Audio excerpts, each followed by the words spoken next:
आज हम स्टडी करेंगे temperature dependence rate of a chemical reaction, यानी जो कोई भी केमिकल रिएक्शन दे रखा है उस केमिकल रिएक्शन पर टेम्परेचर का क्या इफेक्ट पड़ता है उसके बारे में स्टडी करेंगे। लेकिन उससे पहले बताना चाहता हूं, मेरे चैनल पर पहली बार है, नए हैं तो मेरे चैनल को शेयर और सब्सक्राइब जरूर करें। तो स्टार्ट करते हैं हम।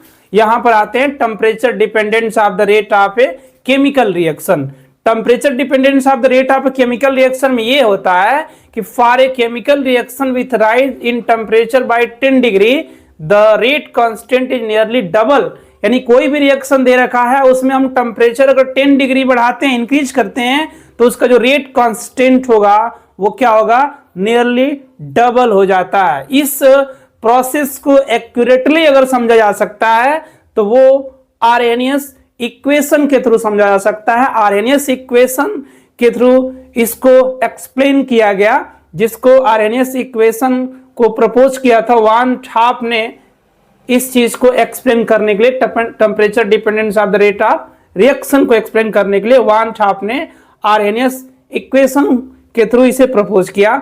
अब यहां पर आप देख रहे हैं ये है fraction of molecule versus kinetic energy के बीच एक ग्राफ प्लॉट किया गया है। यहां पर ये जब इनिशियल टेम्परेचर है तो आपको देख रहे हैं काइनेटिक एनर्जी इतना आ रहा है, ये लेवल है। लेकिन जैसे हमने यहाँ पर 10 डिग्री टेम्परेचर प्रोवाइड किया है तो इसकी जो काइनेटिक एनर्जी है ये बदल गई है ना। काइनेटिक एनर्जी क्या हो गई है, ये आ रही है, यानी इंक्रीज कर गई है। अब यहाँ पर आप देख रहे हैं टेम्परेचर अगर कोफिशिएंट इसका फाइंड करना होगा, टेम्परेचर कोफिशिएंट, तो यहाँ पर आप देख रहे हैं टेम्परेचर कोफिशिएंट इक्वल टू होता है rate constant eight T + 10 degree, है ना। यानी रेट कांस्टेंट जब हम 10 डिग्री सेल्सियस टेम्परेचर इंक्रीज कर रहे हैं तो, है ना, 10 डिग्री टेम्परेचर अगर इंक्रीज कर रहे हैं तो उस time rate constant upon rate constant eight T degree, है ना। इस पर हम क्या करेंगे, ये फाइंड कर लेते हैं टेम्परेचर कोफिशिएंट। दूसरी चीज ये है कि इसको हम एक रिएक्शन के थ्रू हम एक्सप्लेन कर सकते हैं। अकॉर्डिंग टू आर्हेनियस हम आते हैं तो अगर हम ये देखते हैं कि H2 मॉलिक्यूल और I2 मॉलिक्यूल है, H2 मॉलिक्यूल और I2 मॉलिक्यूल आपस में रिएक्ट कर रहे हैं तो ये एक्टिवेटेड कॉम्प्लेक्स का फॉर्मेशन कर रहे हैं, और ये एक्टिवेटेड कॉम्प्लेक्स क्या बना रहा है, प्रोडक्ट का फॉर्मेशन कर रहा है। लेकिन है क्या चीजें, कोई भी अगर मॉलिक्यूल दे रखा है और ये मॉलिक्यूल अगर है तो इन मॉलिक्यूल के बीच जब तक कोलिजन नहीं होगा तब तक रिएक्शन स्टार्ट नहीं होता है ना। यानी किसी भी रिएक्शन को स्टार्ट करने के लिए उनके बीच कोलिजन होना जरूरी होता है, और कोलिजन के लिए क्या करना पड़ेगा, इसके लिए इसके पास एक प्रॉपर एनर्जी होना चाहिए, है ना, इनकी खुद के, जिससे कोलाइड कर सकें। यदि मॉलिक्यूल के पास अगर प्रॉपरली एनर्जी नहीं है उनके कोलाइड करने के लिए तो उनको एनर्जी प्रोवाइड किया जाता है जिससे वो कोलाइड कर सकते। तो किसी भी मॉलिक्यूल को कोलाइड करने के लिए जितना हम एनर्जी प्रोवाइड करते हैं, उसे जितने एनर्जी देते हैं, वही क्या कहलाता है, उसका एक्टिवेशन एनर्जी कहलाता है। यहां पर आप देख रहे हैं ये लेवल A है, यानी H2 + I2 को दिखाया गया है यहाँ पर, I2 मॉलिक्यूल और H2 मॉलिक्यूल को आप देख रहे हैं यहाँ पर, और इनकी एनर्जी लेवल इतना है, यानी एनर्जी लेवल क्या है, इसके पास इतना है।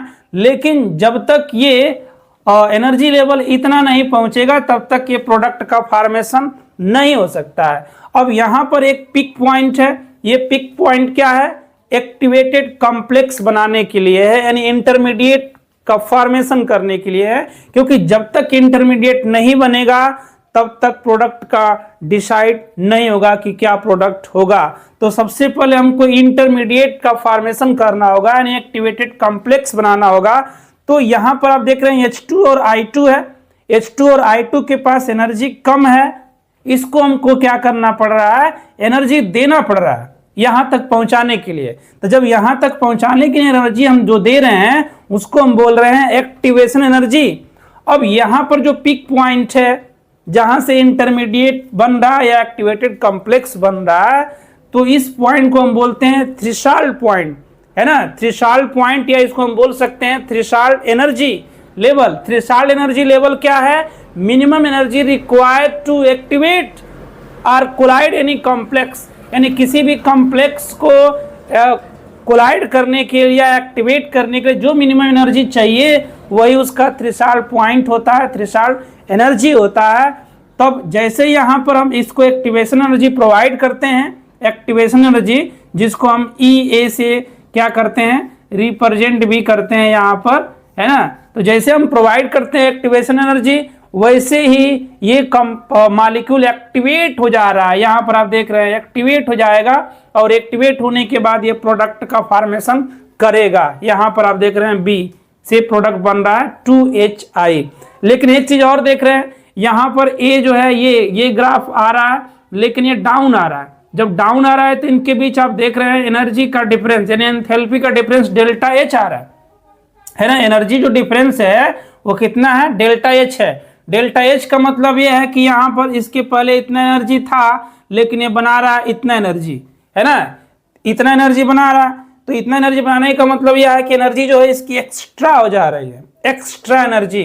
तो ये जो ग्राफ है ना, ये एक्सोथर्मिक प्रोसेस के लिए, एक्सोथर्मिक प्रोसेस का मतलब ये होता है कि अगर हम लेते हैं कोई भी रिएक्टिव मॉलिक्यूल और उसके बीच रिएक्शन कराते हैं, तो जब हम रिएक्शन कराएंगे तो जो एनर्जी होती है कुछ रिलीज होती है बाहर। तो जब एनर्जी रिलीज होती है तो उसको हम बोलते हैं एक्सोथर्मिक प्रोसेस।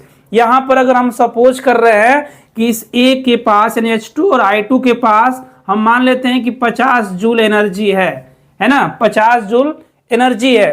अब ये क्या हुआ कि 50 जूल तो एनर्जी है, अब इसको एक्टिवेट किया गया। ये जब प्रोडक्ट का फॉर्मेशन कर रहा है, तो प्रोडक्ट का फॉर्मेशन करने के बाद इसके पास जो एनर्जी हो जा रही है वो मान लेते हैं 70 जूल आ जा रही है, 70 जूल। जब 70 जूल आ जा रही है एनर्जी, तो इसका मतलब क्या है कि फिर अगर एनर्जी यानी रिएक्शन स्टार्ट होगा, प्रोसेस स्टार्ट होगा, तो ये इससे 50 जूल एनर्जी क्या होगी, यूज तो हो जाएगी, क्योंकि 70 जूल एनर्जी रिलीज हो रही है। तो 50 जूल एनर्जी तो रिलीज हो जाएगी यानी यूज होगी। बाकी बचा कितना, 20 जूल एनर्जी। और वो जो 20 जूल एनर्जी होगा वो क्या हो रहा है, एक्स्ट्रा हो जा रहा है, तो वो रिलीज हो जाएगा एज एंथैल्पी के रूप में। तो इसको हम बोलते हैं हीट ऑफ एंथैल्पी, जो एक्सोथर्मिक प्रोसेस को क्या करता है, रिप्रेजेंट करता है।